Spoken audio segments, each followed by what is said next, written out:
তারা মাটিতে পড়ে থাকা বাস নিজের পিছন দিয়ে নিতে ভালোবাসে। কোনো দরকার ছিল এমন বক্তব্য দেওয়ার? সংবিধানকে ছুঁড়ে ফেলে দাও। সংবিধানকে ছুঁড়ে ফেলবো কেন? সংবিধানকে মনে করায় দেয় যেটা ৭১-এর পরাজয়ের দলিল। আমি সংবিধান কেন ছুঁড়ে ফেলে দেবো? এই সংবিধান দিলে গাত্রদাহ কেন হবে? এত গায়ে লাগবে কেন? রুকো যারা, সবার করো।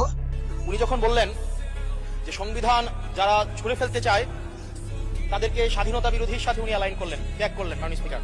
এবং তখন ট্রেজারি বেঞ্চের সম্মানিত মাননীয় মন্ত্রী যারা ছিলেন তারা সেটাকে টেবিল চাপড়িয়ে সেটাকে সমর্থন দিলেন।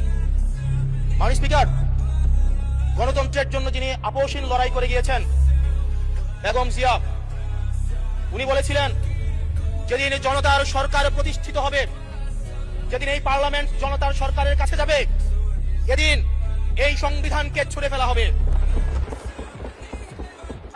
এই সংবিধানকে যেই দিন জনগণের সরকার আসবে সেই দিন এই সংবিধানকে ছুঁড়ে ফেলে দেওয়া হবে।